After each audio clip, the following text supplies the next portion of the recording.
in collaborazione con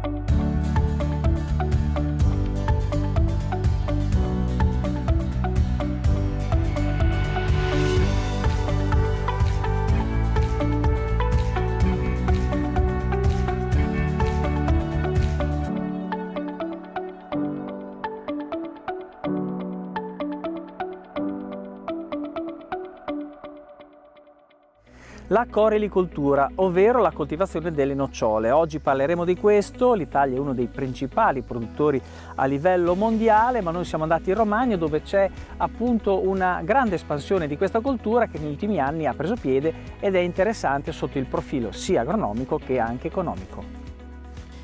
Un tempo la mia nonna diceva andiamo nei campi per radicchi selvatici e invece oggi si dice andiamo per erbe spontanee. Le piante più o meno sono sempre quelle che si trovano in campagna, che crescono appunto al naturale e che si trovano un po' dappertutto. In questo caso le abbiamo raccolte tra le file di un vigneto biologico, ma tra un po' andremo a farne incetta per realizzare una magnifica frittata con crespigno, tarassaco. Abbiamo trovato anche un po' di erba cipollina, a chi può piacere questo sapore. E il sapore delle erbe lo ritroveremo anche nell'altro collegamento. Andremo a Caridolfi, a Gambellara, nella pianura ravennate, un agriturismo che propone percorsi naturali ma soprattutto vuole riportare le tradizioni contadine e l'antica arte della tessitura raccontata nel Museo dei Telai. Il tutto in un'azienda frutticola d'avanguardia che però, nonostante tutte le attenzioni, è stata ugualmente colpita dal sottozero che si è verificato in Romagna.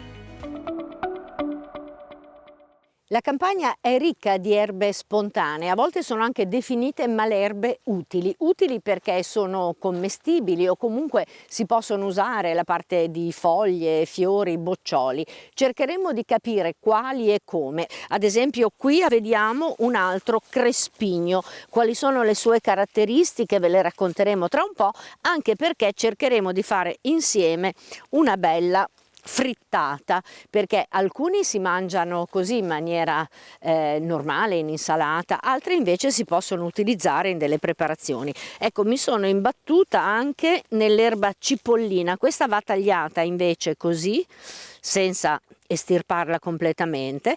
Ne prendiamo un po' perché può essere utile per insaporire la nostra frittata. La mettiamo qua in modo che non si sparga. Ecco, vedete, nel frattempo io ho raccolto anche del tarassaco. Lo riconoscete perché ha questo bellissimo fiore giallo e da non confondere assolutamente, vedete qui come c'è abbondanza con quest'altra pianta, perché vede, in questo caso ha lo stelo molto allungato, il fiore è sempre giallo ma meno pieno e quindi è molto diverso. Quindi tarassaco sì, e invece se vedete queste erbe no. Perché vi dico questo? Perché in effetti bisogna stare abbastanza attenti, cioè se non le conoscete fatevi dare qualche indicazione da un esperto, se no andate proprio su quelle 2 o 3 che sono quelle maggiormente riconoscibili. Oggi, prima di fare la frittata, quando le avremo pulite, cercheremo anche di raccontarvi le loro caratteristiche per riconoscere e anche qualche proprietà e curiosità. Allora, qui intanto abbiamo raccolto questo crespigno, ovviamente dobbiamo tagliare solo la parte delle foglie. Si può mangiare crudo in insalata, buonissimo anche nella frittata, tra l'altro è indicatore di un terreno ben dotato di nutrienti e inoltre si possono mangiare sia le rosette, le foglie, i boccioli e quindi ha anche insomma un valore medicinale importante. Andiamo subito al nostro tarassaco. Ovviamente si può utilizzare anche il fiore, però non saprei dirvi come e quindi mi astengo, mentre si possono usare i boccioli. In che modo? Voi li mettete sotto sale e possono diventare ottimi capperi. quindi questi li teniamo da parte. Ecco, tra l'altro il tarassaco, vedete anche qui dente di leone o soffione, perché appunto a un certo punto della sua crescita si chiama anche piscialetto, lo chiamavamo così noi da bambini, e, si fa il soffione, c'era il gioco che uno soffiava e se tutti i pezzettini andavano via, volavano contemporaneamente, si avverava il desiderio che uno aveva fatto. Ecco, mi raccomando, la pulizia deve essere perfetta, quindi l'importante sarebbe utilizzare quasi sempre le foglie più giovani, perché quelle più giovani possono essere mangiate tal quali in insalata, mentre quelle un po' più anzianotte è meglio sbollentarle e cuocerle successivamente, però noi useremo in particolare anche quelle perché, come dicevo, andremo a fare una frittata. Aggiungiamo in una ciotolina la piantagine. Ecco, la piantagine esiste maggiore o minore. Questa è la minore perché vedete che ha le foglie lanceolate.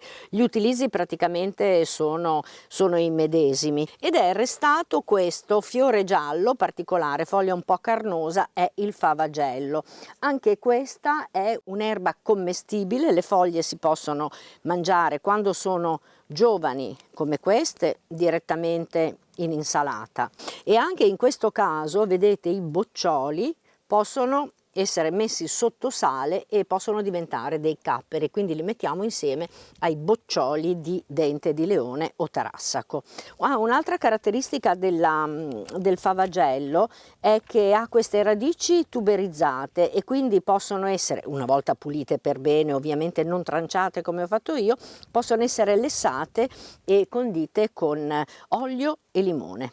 E a questo punto procediamo con il lavaggio di tutte queste erbe, un lavaggio molto accurato, anche se, come vi ho detto in apertura, dovete stare attenti a raccoglierli in terreni che non abbiano subito trattamenti, quindi terreni biologici oppure lasciati incolti oppure di cui siete veramente sicuri. Il lavaggio deve essere molto accurato, dopodiché le erbe vanno asciugate, potete usare un panno di lino, di cotone, potete usare anche un po' di carta assorbente e solo una volta pulite, lavate e asciugate possono essere utilizzate.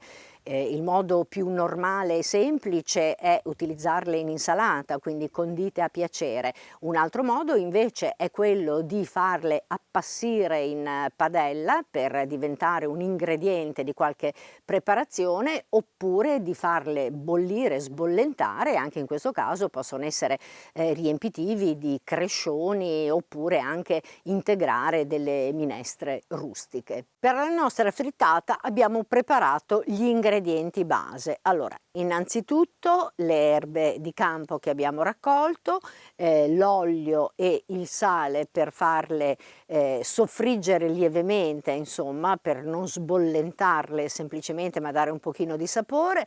Poi abbiamo le uova, 4 uova per la quantità di erbe spontanee che abbiamo raccolto, le sbattiamo insieme al parmigiano. Poi abbiamo il burro che serve per ungere la padella in cui mettere la nostra frittata e naturalmente, se vogliamo, possiamo aggiungere un tocco in più. Io scelgo ad esempio dei formaggi teneri tipo l'asiago o altri che danno una ulteriore morbidezza. Allora, scottiamo per prima cosa le verdure in padella con un po' di olio in modo che non siano semplicemente sbollentate. Alla necessità aggiungiamo un pochino di acqua.